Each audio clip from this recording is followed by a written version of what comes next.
Today, we've got the best case scenario for the Republicans in the upcoming Senate elections. I already did the Dems, today's the GOP. So this is the best reasonable red wave type of scenario, considering the environment is already expected to be kind of blue. We'll assume things turn around for the Republicans. Trump's approval rating goes up a few points, and the sentiment around the economy goes a little bit back in his direction, plus the turnout for the Republicans goes back up. So Republicans don't have a ton of targets here to go on offense. They're mostly going to want to be focused on defense, but we'll go through the map. We'll start with the safe states. These are expected to be 10 or more point margins. For many of these, they're already going to go safe on a regular night. We've got Idaho, Montana, Wyoming, South Dakota, Nebraska, Kansas, Oklahoma. Texas, I think, would just hit about 10, maybe up to 11 points. The optimal scenario there for the Republicans would probably be either John Cornyn or Wesley Hunt against Jasmine Crockett. Then we've got Arkansas, Louisiana, Kentucky, Tennessee, Mississippi, Alabama, the special election in Florida, South Carolina, and West Virginia. A couple of those are borderline. Some of you might say Texas would be likely and not safe. Now we'll do the safe states for the Dems. So even in a red wave, it's still going to be double digits in Oregon,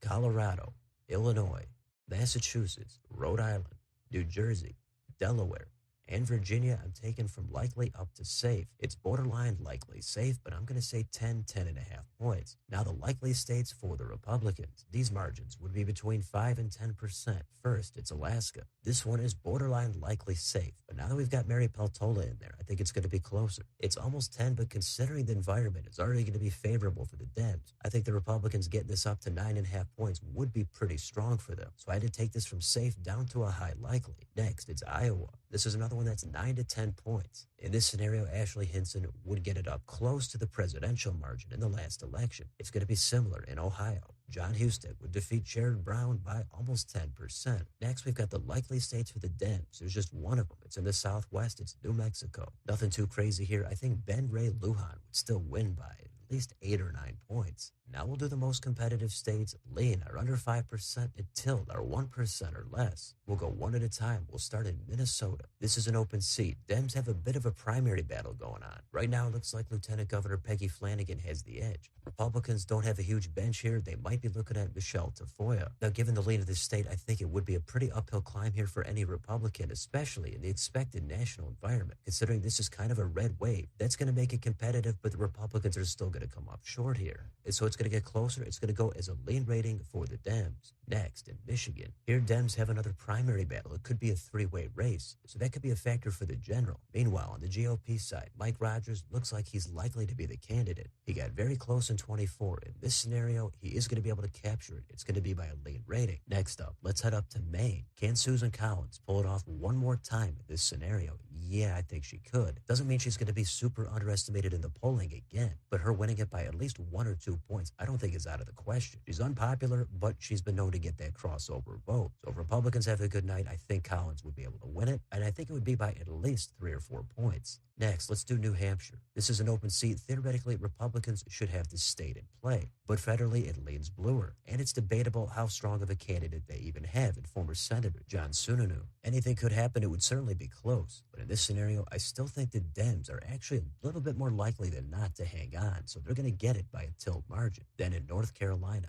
we'll say Michael Wadley is able to take down Roy Cooper. It's not going to be by a ton, but at least 1, maybe 2%, and that's going to be enough for this to be a lead rating. Finally, in Georgia, whichever Republican faces John Ossoff, I think it's going to be tough for them. But in this scenario, they're going to be able to pull it out. Again, not a big margin, but it's going to be enough for a lean rating, and that would be a flip and a pickup. So after all that, Republicans would come out with 55 seats, the Dems 45. Republicans would flip Georgia and Michigan while holding all the other seats. The next couple of targets would be Minnesota or New Hampshire, but I think those are still a little bit out of reach. This would be a fantastic night for the Republicans compared to how things look right now. Everything would pretty much have to go right. I think if no seats flipped in that election, Republicans would still view that as a victory. So this map, I don't think is completely out of the question. It might look different in 5 or 6 months, but for now, this is how I think the map would look for the best reasonable case scenario for the Republicans in the Senate elections. So let me know in the comments. How does your map look? Do you think Alaska, Iowa, and Ohio would go safe? Do you think New Hampshire would go red? What about Minnesota? And how about Texas? How high could that margin get? Let me know what you're taking a look at down below on your way out. Don't forget to like, share, and subscribe. Join if you'd like to support the channel. Hit the bell for notifications. Thanks for watching. I'll see you next time.